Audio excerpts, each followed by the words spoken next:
lwaki otutuusize yonna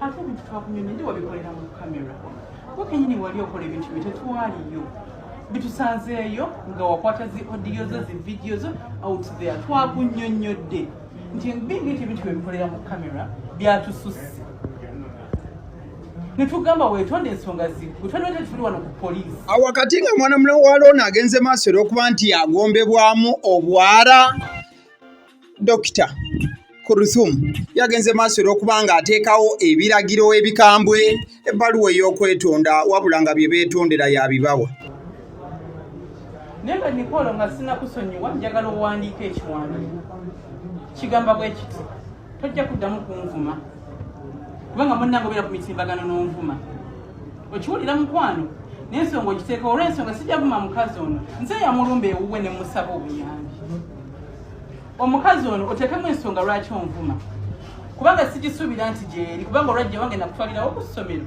saabeerako naawe awakati nga Dr. Kurthum obusungu bugenze maaso olw'okuba nti bumujjula n'emitaafu okumwereega ekyenyi yagenze maaso olw'okuba nga agamba mwana muwala Pretty Nicole nti newe kuba kumuwaananga yadde okumusuuta okuyita mu kamwa ke takyagala kuddamu kubanga akiwuliza saagala onvume saagala oddemu kwogera ku linnya lyange saagala kugamba n'oba njogerako kirungi sikyagala saagala kuddamu kwogera ku linnya lyange onnerabye nti naliko ne mbulamu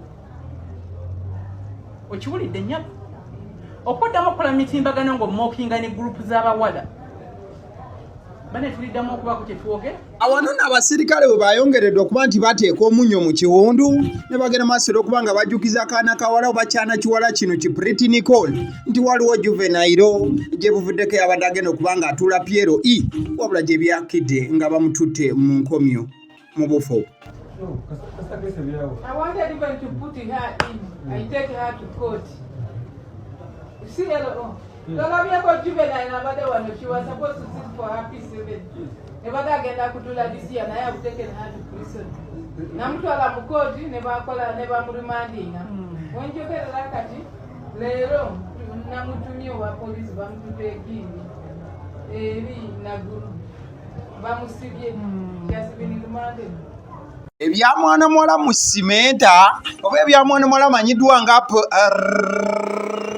Pretty Nicole byabadde no tebisse mirembe ensonga zagenze maaso olw'okuba nti ziva we zibadde zimanyiddwa ne zituuka n'okuba nti nno agombebwamu obwala mukazi watu oba agenda maaso olw'okuba nti asaavingibwa kipayopayo nga tuutu paka ku poliisi y'e Kawempe ebintu bingi ebyagenze maaso olw'okuba nga biba akawungezi k'ennaku z'omwezi 7 Okitoba mwana muwala amanyiddwa nga Pretty Nicole we yagenze maaso olw'okuba nga aleetebwa ku poliisi ng'eyabadde omuwaabi ye yabadde Hajati Dr. Kurthum Nabunya omuwawaabirwa mwana muwala Pretty Nicole ono nno nga yazze ne nnyina mukazi wattu nga gy'aleebaleeba anti bagenda maaso okuba nga bagamba nti azaala kiba kibi kirungi kuwongerera byonna bigenda maaso okuba nti bigwa mu sayidi efaananako bwetyo ebbaluwa gy'ogenda maaso okuba nti olaba ku screen eddakiika eno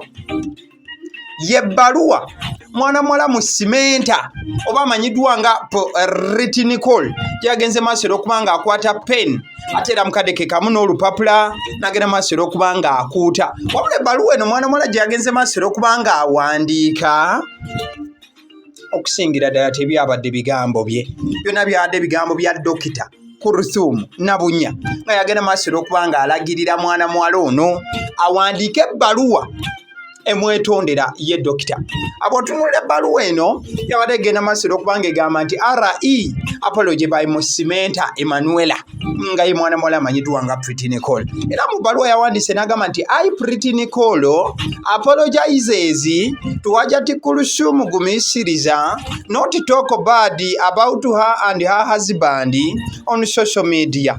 This follows the lives and the audio I had made talking about them which offended them.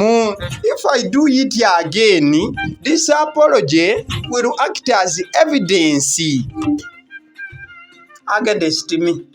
I promise to do a live video confirming this apology. I'm Samantha Emanuela Ella Pretty Nicole.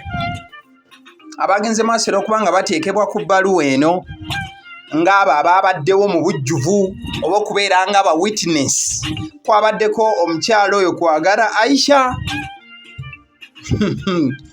ne Dr. Kurthum yennyini gwe bagenze maaso okubanga ye beetondera naye ku bbaluwa eno yabaddeko bulambirira.